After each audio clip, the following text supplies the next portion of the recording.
Tarde a todos os ouvintes, boa tarde a você que está aí nos acompanhando pelo Face, pelo YouTube. E hoje nós vamos continuar conversando sobre a emoção da raiva.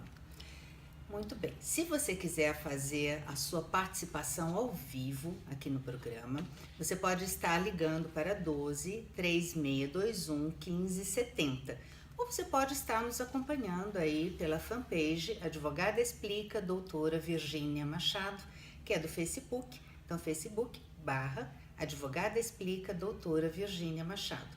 Ou no nosso canal do YouTube, Advogada Explica. Nós começamos a conversar há já alguns dias sobre a emoção da raiva.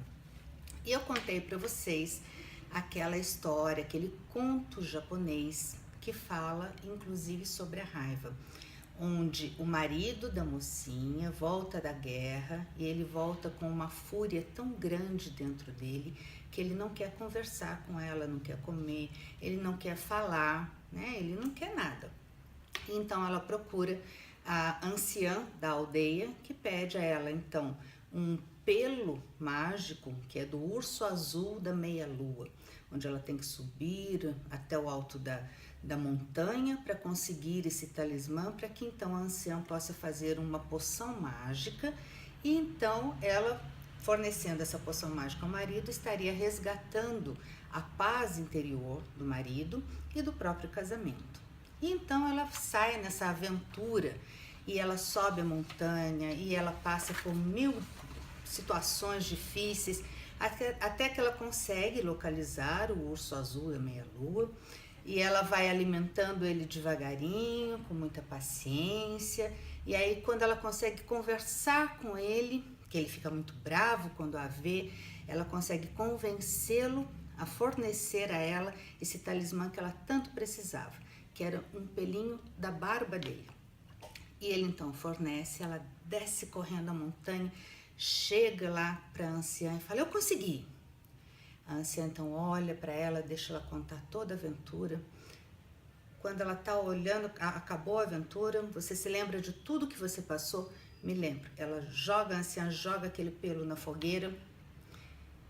E ela fala: mas como assim, sua louca, né? Como é que eu passo por tudo isso para conseguir esse talismã tão precioso e você joga na fogueira? Você não ia fazer a poção mágica para mim? Ela fala: não. Se você se lembra de cada passo da sua aventura, é sinal de que você já aprendeu como você deve proceder com seu marido. Então, olha só, a raiva, né? Por que a gente está contando essa historinha? Porque as historinhas, embora pareçam muito ingênuas, na verdade, elas têm assim um forte conteúdo emocional, várias situações que podem estar nos ensinando. Então, essa historinha, ela tem alguns significados, tá? A estrutura da história, dessa historinha, na verdade, é o seguinte: ela mostra um modelo de como tratar a emoção da raiva e de como curá-la. Nós sabemos que a raiva deriva de N situações. Pode ser da nossa infância, da nossa juventude, de momentos atuais. Ela pode ser fruto da ignorância, da violência física, moral, psicológica. Ela pode ser fruto da inveja, ela pode ser fruto do desprezo, da traição, de um casamento que acabou, daqueles sonhos desfeitos. Ela pode ser fruto de várias situações. Só que é importante a gente não fazer de conta que ela não existe, porque ela existe. Se você não trata da raiva, você pode se tornar inclusive uma pessoa amarga. Se você não cuida dessa raiva, se você não conversa com ela, se você não toma contato com ela, olha de frente para ela, procura saber por que ela existe dentro de você, você pode de repente explodir. E aí nessa explosão você vai fazer o quê? Você pode queimar tudo à sua volta. Relacionamentos, amores, né? Então, e vários outros empregos, a liberdade. Tem gente que explode e mata o outro. E aí vai perder o quê? Vai perder a liberdade, perde a própria vida, vai para a cadeia. Então a raiva, ela é muito poderosa. Quando bem utilizada, controlada, ela é uma emoção muito importante, porque ela nos faz ser assertivos e falar não quando temos que dizer não. Por exemplo, a pessoa que é invasiva, ela invade o seu território, ela invade a sua vida. Você pode utilizar a raiva como um instrumento necessário nesse momento para falar, olha, você pode ir até aqui, daqui para cá é a minha vida, não se intrometa. A raiva pode ser utilizada, sim, como demarcação de território. Pode ser utilizada para você falar aquilo que você precisa, como, por exemplo, você está num relacionamento abusivo, você fala, definitivamente, isso vai mudar. Então, a raiva, ela é muito interessante quando controlada e quando bem utilizada.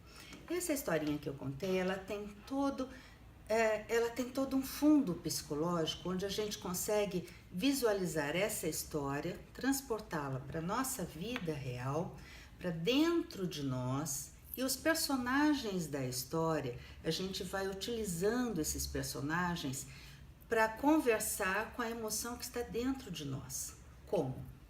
Olha só, quando a moça, tudo isso aqui eu estou lendo porque eu estudei sobre isso, e é importante que vocês saibam que isso é fruto de um estudo, não é da minha cabeça, tá? Eu acho que é importante a gente estar vendo que é ciência isso, ok? Então, quando a moça vai procurar a velha da aldeia, a anciã da aldeia, o que ela procura? Ela procura uma força restauradora, calma e sábia. Então, o que quer dizer a anciã? Quer dizer calma e sabedoria. Então, olha só, para você entrar em contato com a sua raiva, porque esse guerreiro furioso, que é o marido dela, ele representa o quê? A raiva propriamente dita. A emoção da raiva, aquilo que está dentro da gente, que não quer conversa. Essa raiva, às vezes, dentro da gente, ela não quer conversa, ela não quer alimento, ela só quer ficar sozinha no canto dela. Só que não pode, você tem que entrar em contato com ela. Então, quando a mocinha vai atrás da anciã, na verdade, ela vai em busca de sabedoria, de conhecimento. Como fazer para verificar melhor, entrar em contato melhor com a raiva que ela está sentindo, né? E aí, olha só, a escalada na montanha, porque ela sobe a montanha, né? O que ela faz é quando ela aceita o desafio de entrar em um terreno da sua alma que nunca ela havia entrado antes. Ou seja, é um terreno desconhecido. Quando você, às vezes, você tem impulsos incontroláveis, mas você não sabe por quê, você precisa identificar, e aí é um terreno desconhecido que você vai ter que se aventurar. Você vai ter que tomar contato. E aí, quando as árvores levantam as suas copas, né, para a mocinha passar, e ela está subindo a montanha, na verdade, são ilusões, porque muitas vezes a raiva deriva de ilusões da nossa cabeça, fantasias da nossa cabeça. Às vezes a pessoa nem falou aquilo para nos ofender, mas a gente entendeu errado, e a gente se ofendeu quando não era necessário. Então tem que ver isso também, se não é fruto de uma ilusão essa raiva que a gente está sentindo, né? E aí ela, na verdade, quando ela está subindo a montanha, quando eu falei no outro dia, contei a história toda, ela é atacada por alguns pássaros que significam os espíritos dos mortos que não têm parentes, ou seja, não tem quem faça oração por eles, né? E o que eles querem dizer aí? Que existem pensamentos obsessivos, tá? Que não se descansam. Então você fica com aquele pensamento obsessivo o tempo todo falando na sua cabeça, e você não consegue nem esquecer da raiva, você não consegue nem esquecer daquele momento ruim que você passou, e aquilo vai alimentando a sua raiva. Então, na verdade, esses pássaros significam esses pensamentos obsessivos. E aí, quando ela alimenta o urso com paciência e vai sendo retribuída com a gentileza por parte dele, porque ele foi gentil fornecendo um pelo da barba dele, você concorda? Né? Então, mas por quê? Porque houve uma troca, tá? Ou seja, você, para entrar em contato com a sua raiva, não pode ir com raiva, você tem que ir com calma, você tem que ir agradando esse sentimento, essa emoção que está dentro de você. E reconhecer que o urso não é manso, porque ele não é manso, né?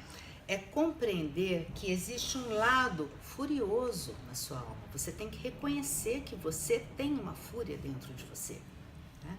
E aí, quando ela desce a montanha de volta à aldeia, isso quer dizer que você consegue trazer para a vida real todo esse psicológico ferido, toda essa ferida que está dentro de você, você consegue trazer para a vida real e encarar esse sentimento, essa emoção de frente. Ou seja, você já fez todo esse processo e agora você tem esse sentimento, essa emoção na sua frente, tá?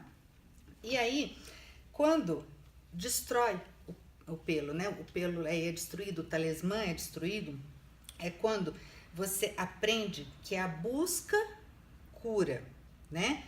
A cura reside na busca, mas é na prática que a ideia realmente se concretiza. Então não adianta você ficar mirabolando uma cura para a sua raiva, você tem que praticar. Não adianta você ficar pensando em como resolver isso. Não, tem que resolver na prática mesmo. É doloroso? É sim, mas tem que ser feito, né? E a moral da história? Você tem que aplicar todo esse conhecimento à sua raiva e tudo então vai correr bem. É o conselho da curandeira para que ela volte à sua casa e aplique o conhecimento para acalmar o seu marido. Ou seja, tudo isso, tá vendo que são várias etapas, você tem que compreender e aplicar na sua vida real. Somente assim você vai conseguir conversar com a sua raiva, com essa emoção tão poderosa, com essa fúria, acalmá-la e perguntar para ela, sabe, sentar para tomar chá? Vamos conversar? Emoção, raiva. Vamos ver o que é que você quer. Por que que você está aqui? Por que que você existe dentro de mim?